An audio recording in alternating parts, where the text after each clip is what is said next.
नीलाम्भुजश्यामलकोमलाङ्गं सीतासमारोपितवामभागं पाणौ महासायकचारुचापं नमामि रामं रघुवंशनाथम्। आइए श्री राम कथा को हम प्रारंभ करें। पिछले कुछ समय से लगातार हम चर्चा कर रहे हैं कि भगवान राम के वनवास का कारण क्या है, भगवान राम के वनवास का दोषी कौन है। और हमने अलग अलग बिंदुओं से अलग अलग पात्रों की चर्चा करी और उस कारण को समझने का प्रयास हमने किया।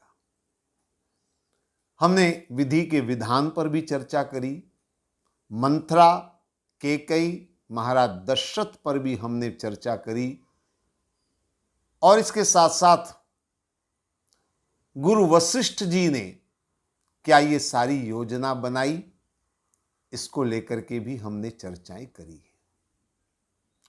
तो बहुत सारी बातें भगवान राम के वनवास को लेकर के हमारे सामने नजर आती हैं।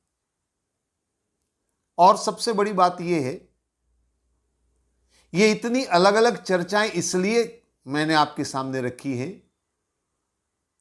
क्योंकि हर आदमी का नजरिया अलग अलग होता है, हर आदमी का दृष्टिकोण अलग अलग होता है। किसी को मंथरा में दोष दिखाई देगा, किसी को कैकेयी में, किसी को दशरथ जी में, किसी को किसी में। ये अलग अलग विचारधाराओं की बातें मैंने आपके सामने रखी। और ये अलग अलग विचारधाराएं क्यों होती हैं?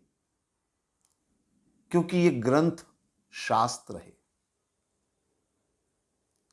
आप सब अच्छी तरह से जानते हैं, ये गीता, रामायण, भागवत, महाभारत, वेद, पुराण, उपनिषद, ये सब धर्म ग्रंथ हैं, ये हमारे शास्त्र हैं। शास्त्रों में और इतिहास में एक अंतर होता है। मैं जहां भी जाता हूं, लगभग हर जगह मैं लोगों से निवेदन किया करता हूं कि इन धर्म ग्रंथों को केवल इतिहास के नजरिए से मत देखिए। ये केवल इतिहास नहीं है। हालांकि इतिहास है, मैं इसको इनकार नहीं कर रहा हूं, लेकिन कोरा इतिहास नहीं है, बल्कि ये शास्त्र है। इतिहास और शास्त्र के अंतर को एक छोटे से उदाहरण के द्वारा मैं आपके सामने रख रहा हूं। थोड़ा ध्यान से आप समझने का प्रयास करें। जैसे मान लीजिए एक चित्रकार के पास में कुछ अलग अलग रंग हैं, लाल रंग, हरा रंग, पीला रंग, नीला रंग, काला रंग, अलग अलग रंग है। अब उस लाल रंग को आप अगर देखेंगे तो आप उसको क्या कहेंगे? लाल रंग। आप या आप हजारों लोगों से भी अगर पूछेंगे तो हजारों का जवाब एक ही होगा, लाल माने ये लाल है, हरा माने ये हरा है, नीला माने ये नीला है, सफेद माने ये सफेद है। कोई अंतर नहीं आएगा। 1 से पूछो, 10 से पूछो, 100 से पूछो, 1000 से पूछो, कोई अंतर नहीं आएगा। लेकिन अगर वही चित्रकार उन लाल, पीले, नीले, हरे रंग को मिलाकर एक सुंदर स्त्री का चित्र अगर बना दे और सुंदर स्त्री का चित्र बना करके अगर पूछे क्या लगता है आपको, तो सबकी विचारधाराएं अलग अलग सामने आएंगी। कोई कहेगा ये चित्र तो मेरी मां जैसा मुझे दिखाई देता है, इसमें मुझे मेरी मां की झलक मिलती है। कोई कहेगा ये तो मेरी बहन के समान दिखाई दे रही है ये स्त्री। कोई कहेगा ये तो मेरी पत्नी की शक्ल बिल्कुल मिलती जुलती है। किसी को उस चित्र में अपनी प्रेमिका नजर आएगी, किसी को पड़ोसन नजर आएगी, हो सकता है किसी को वेश्या भी नजर आए। चित्र एक है, लेकिन उस चित्र को अलग अलग लोग अलग अलग नजरिए से देखेंगे और अलग अलग भाव से देखेंगे और अलग अलग स्वरूप उसका दिखाई देगा। बस यही अंतर है इतिहास में और शास्त्र में। लाल रंग, हरा रंग, पीला रंग, नीला रंग, काला रंग, यह है इतिहास। एक कहे, 10 कहे, 100 कहे, 1000 कहे, वही का वही होगा, बदलाव कुछ नहीं होगा। पानीपत की दूसरी लड़ाई कब हुई थी? आप 1 से पूछो कि 10 से पूछो, एक ही उत्तर होगा। इतिहास जो है वही रहेगा, उसमें कोई परिवर्तन नहीं हो सकता है। लेकिन यह शास्त्र है। शास्त्र किस तरह से? जैसे सुंदर स्त्री का चित्र चित्रकार ने बना दिया। अब उसको देखकर अलग अलग भावनाएं अलग अलग लोगों के मन में उत्पन्न होती है। किसी को किस रूप में वो दिखाई देगा तो किसी को किस रूप में दिखाई देगा। और इसीलिए अलग अलग कथाएं, अलग अलग बात मैंने आपके सामने रखी है। किसी को मंथरा में दोष दिखाई देगा, किसी को कैकेयी में दोष दिखाई देगा, किसी को दशरथ जी के चरित्र में दोष दिखाई देगा। अलग अलग नजरिया है देखने का, ये शास्त्र है, स्वाभाविक है। पिछले भाग में मैंने राजनीतिक दृष्टि से बात सामने रखी थी। तो हो सकता है जिसका राजनीतिक नजरिया हो, जिसका राजनीतिक दृष्टिकोण हो, उसको इस पूरे प्रसंग में राजनीति दिखाई देगी कि शुद्ध राजनीति है। राम राज्य की स्थापना, धर्म राज्य की स्थापना की पूरी रणनीति है, यह नजरिया है। लेकिन मैं ऐसा मानता हूं कि ये हमारे धर्म ग्रंथ है और इन धर्म ग्रंथों को जब तक धर्म के नजरिए से हम नहीं देखेंगे तब तक बात पूरी तरह समझ में नहीं आ सकती। अलग अलग नजरिए हो सकते हैं, लेकिन मेरा मानना यह है कि धर्म के नजरिए से, अध्यात्म के दृष्टिकोण से इन ग्रंथों को अगर समझा जाए तो निश्चित रूप से हमारा कल्याण होगा। आध्यात्मिक दृष्टिकोण से चर्चा करने का मतलब यह है क्योंकि अध्यात्म हमेशा स्वयं के कल्याण की बात करता है। धर्म का मतलब यह है कि हम अपना कल्याण कैसे करें, वह धर्म है, वह अध्यात्म है। तो अभी तक हमने बातें करी मंथरा, दोषी, कैकेयी, दशरथ, ये वो, महाराज वशिष्ठ, लेकिन अपने कल्याण की बात जब तक हम नहीं करें तब तक मुझे लगता है हमारी चर्चा अधूरी है। इसलिए आइए आज हम अपने स्वयं के कल्याण की बात करें। इसी प्रसंग के अंदर यह जो घटना है, यह जो भगवान राम का वनवास है, इस वनवास के पीछे हमारे स्वयं के कल्याण का सूत्र क्या है, उस दृष्टि से हम थोड़ा इस प्रसंग पर विचार करें, चिंतन मनन करें। देखिए, गोस्वामी श्री तुलसीदास जी ने पग पग पर राम कथा के अध्यात्म की ओर इशारा किया है। यह अलग बात है कि हम समझ नहीं पाते हैं कई बातें, लेकिन कई जगह उन्होंने बड़ी सुंदर और बड़ी सरलता से अध्यात्म की बातें रखी। रामचरितमानस के उत्तर कांड में गोस्वामी श्री तुलसीदास जी ने अध्यात्म की गूढ़ चर्चा बड़े सरल ढंग से रखी है और उन्होंने कहा है कि जिस तरह शरीर के रोग होते हैं उसी तरह से भीतर मन के भी रोग होते हैं। मन के रोग, और याद रखिए, तन के रोग, तन की बीमारियों का इलाज बहुत सरल है। आप किसी डॉक्टर के पास जाएं, गोली खाएंगे, दवा लेंगे, इंजेक्शन लगेगा, बीमारी संभवतः ठीक हो जाएगी। संभवतः इसलिए कह रहा हूं कि कभी कभी नहीं भी होती है बीमारियां ठीक। लेकिन उसका तरीका है। उन बीमारियों को जांचने के साधन उपलब्ध है। विज्ञान ने बड़ी तरक्की करी है।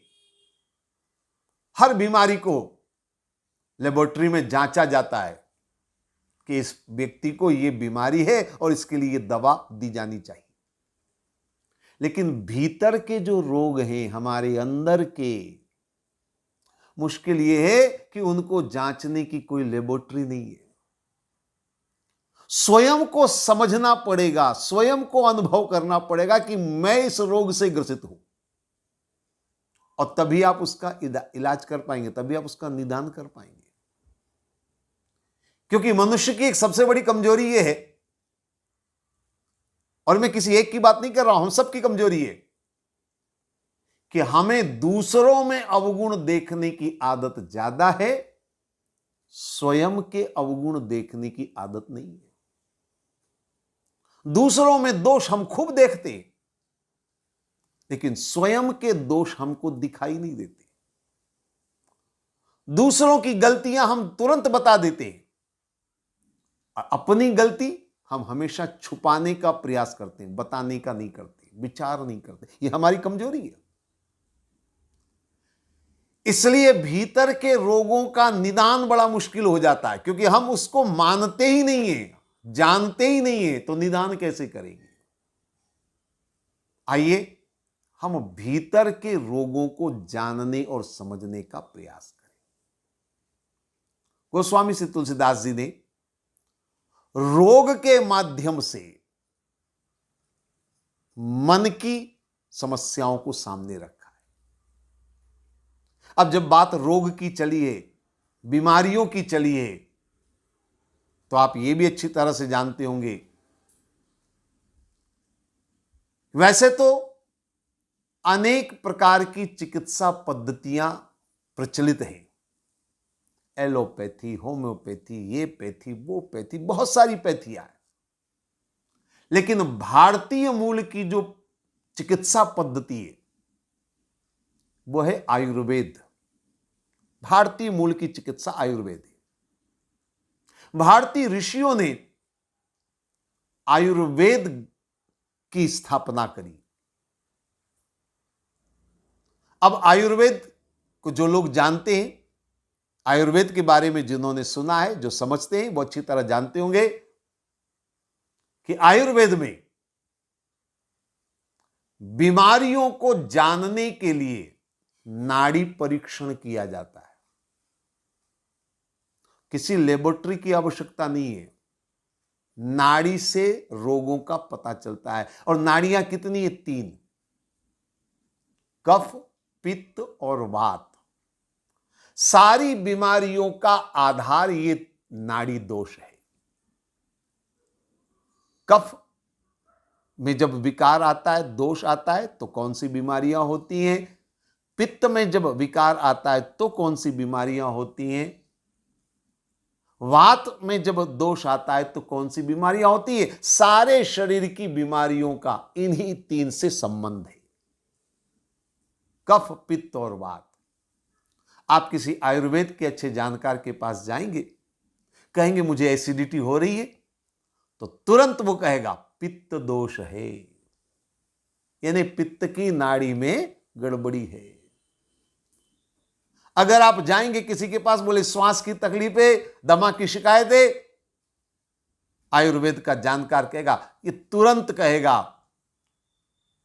वात दोष है। नाड़ी में ये 3 नाड़ियों से सारी बीमारियों का संबंध है। तो जिस तरह से शरीर की तमाम बीमारियों का संबंध 3 नाड़ियों से है, गोस्वामी जी कहते हैं भीतर की सारी बीमारियों का भी संबंध 3 से है। रामचरितमानस के उत्तर कांड में उन्होंने वर्णन किया। हालांकि मैं इस प्रसंग को यहीं पर आपके सामने रख रहा हूं, और इसलिए रख रहा हूं ताकि भगवान राम के वनवास के प्रसंग को हम सहजता से समझ सकें। तुलसीदास जी ने कहा है, ये 3 नाड़ियों को लेकर के मन के भीतर के रोगों के बारे में बड़ी सुंदर उन्होंने बात रखी है। बोले काम, वात कफ लोभ अपारा, क्रोध पित्त नित छाती जारा, और प्रीत करें जो तीनों भाई, उपजई सन्निपात दुखदाई। गोस्वामी जी कहते हैं तीन नाड़ियों का मतलब क्या है? बाहर के रोगों की बात छोड़िए, भीतर के रोगों की बात समझिए। काम वात, वात जो है ना वो है काम, ये भीतर का रोग है काम। कफ लोभ अपारा, कफ जो होता है वह लोभ है। और क्रोध पित्त नित छाती जा रहा, क्रोध जो है वो पित्त रोग है। ये तीन नाड़ियों से तीन रोग उन्होंने बताए, यानी काम, क्रोध और लोभ। और एक और बात तुलसीदास जी कहते हैं, प्रीत करें जो तीनों भाई। अगर आप इन तीन से प्रीत करेंगे, यानी काम, क्रोध और लोभ को अगर आप जीवन में अपना कर रखेंगे तो क्या होगा? बोले उपजई सन्निपात दुखदाई, सन्निपात का रोग हो जाएगा। आयुर्वेद में सन्निपात का रोग ला इलाज माना जाता है, जिसका कोई इलाज नहीं है, जिसका मतलब है मृत्यु निश्चित, ऐसा आयुर्वेद का मानना है। तो ये मन के रोगों की चर्चा गोस्वामी जी करते हैं। काम, क्रोध और लोभ, ये तीन रोग में से अगर कोई रोग लग जाता है तो आदमी बीमार हो जाता है। आज अयोध्या भी बीमार हो गई है। अयोध्या को भी रोग लग गया है। अब ये रोग कौन सा है, थोड़ा सा हमको समझने का प्रयास करना है। भारी रोग लगा है अयोध्या को, छोटा मोटा रोग नहीं, बहुत बड़ा रोग लगा है। आपने सुना होगा, वर्णन आता है, अयोध्या शमशान जैसी दिखाई दे रही है, अयोध्या के अंदर मायूसी छाई हुई है। क्यों? क्योंकि रोग ग्रसित है। अब ये रोग क्या है और कौन इस रोग से ग्रसित है और उसका परिणाम अंत में क्या है, यहां सब कुछ स्पष्ट समझ में आता है। देखिए, काम, क्रोध और लोभ, तीन चीजें सामने हैं। अब काम, ध्यान से आप देखिए, महाराज दशरथ का है काम, ये काम का रोग, ये नाड़ी गड़बड़ी यहां पर है, दशरथ जी का काम, जिसका वर्णन मैंने पहले भी किया था। महाराज दशरथ, तुलसीदास जी लिखते हैं, सांझ समय सा नंद नृप गयो के ही गेह, संध्या के समय अपनी पत्नी के पास गए।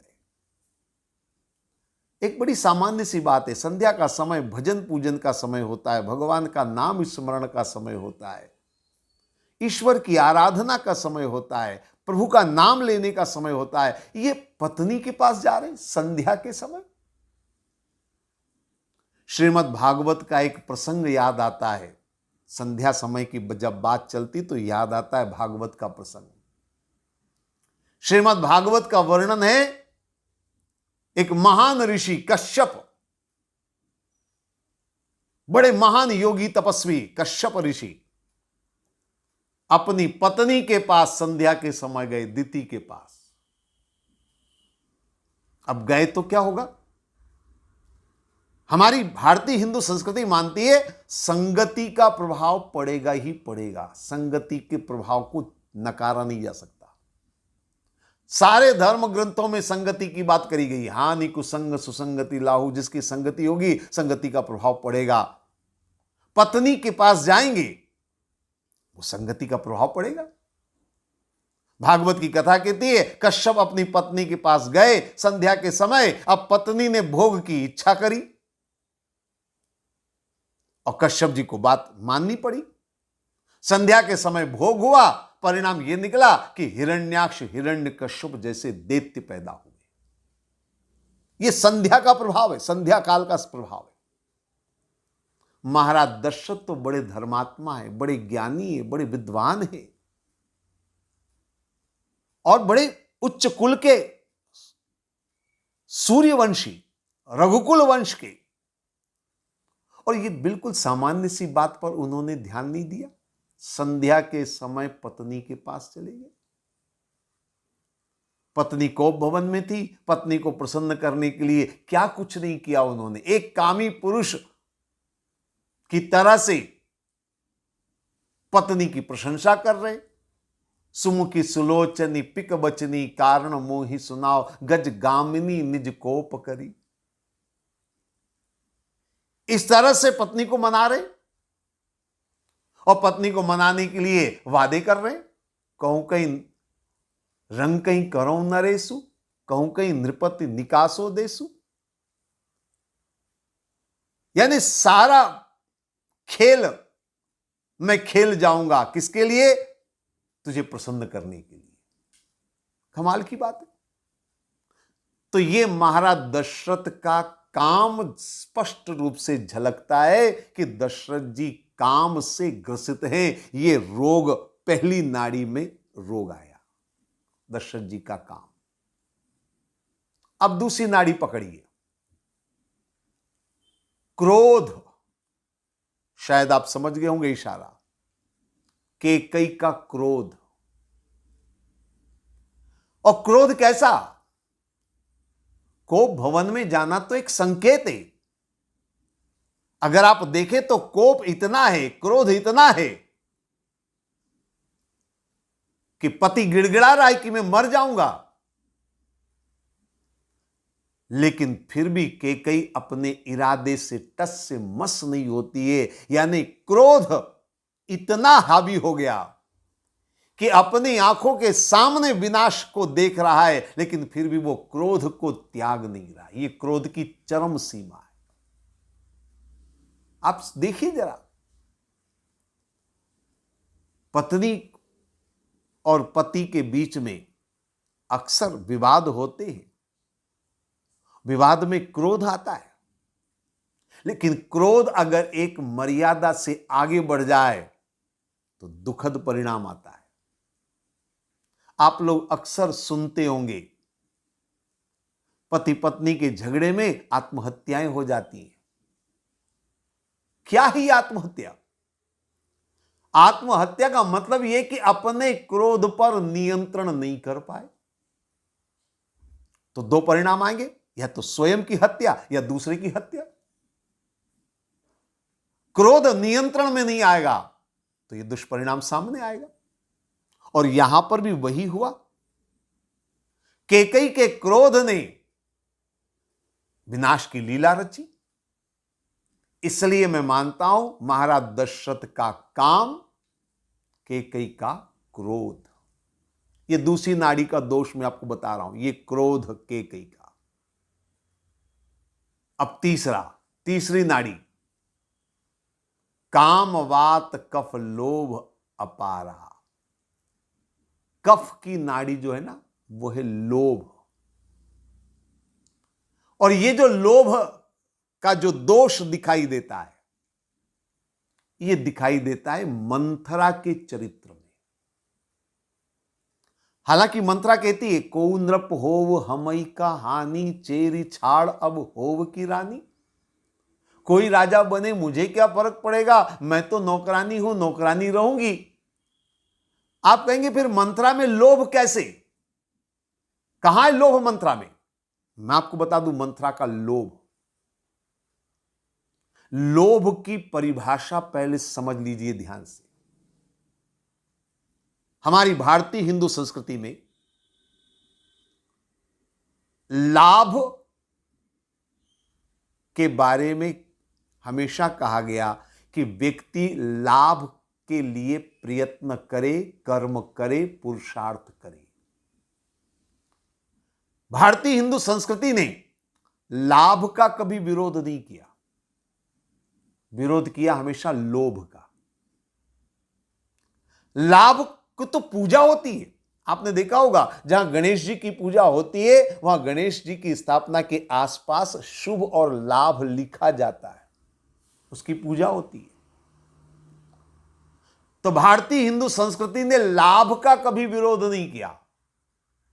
लोभ का विरोध किया। अब लाभ में और लोभ में अंतर कितना है? बहुत छोटा सा अंतर है। ध्यान से आप देखें, ध्यान से आप पढ़ें, एक बार जरा लिख करके देख ले, उससे जल्दी समझ में आएगा। लाभ, अब लोभ, अंतर समझ में आया आपके?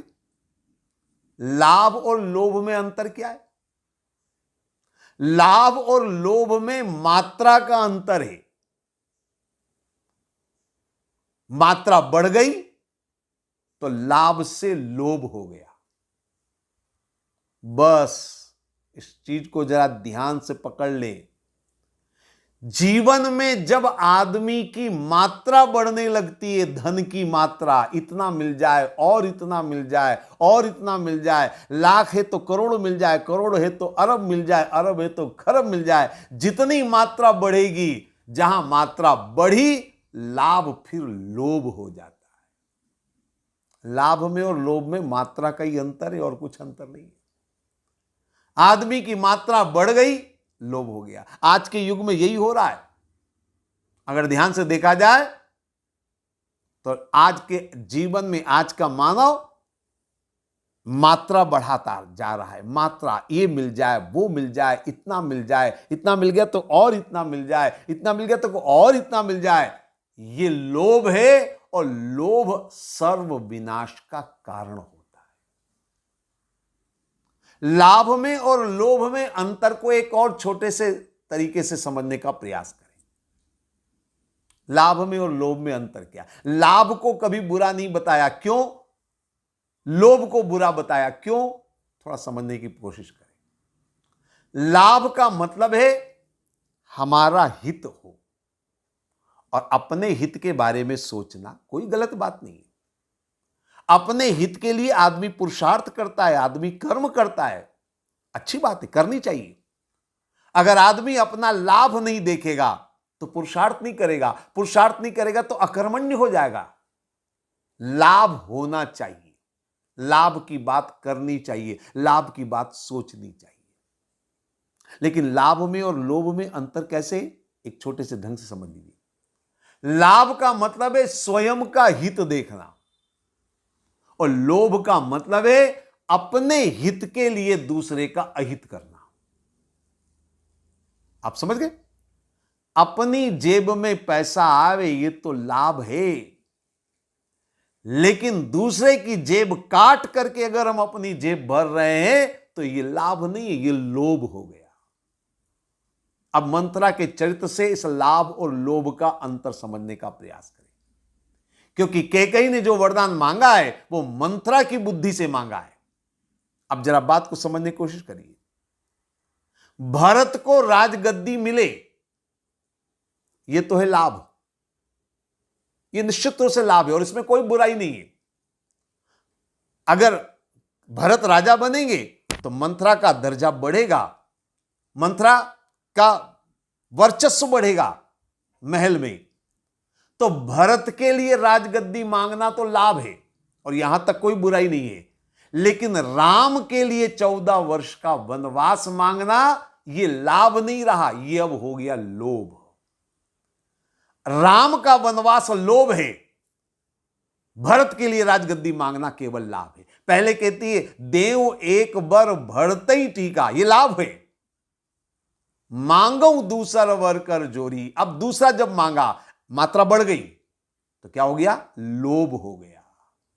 तो यह मंत्रा का लोभ, आप इसको समझ लीजिए।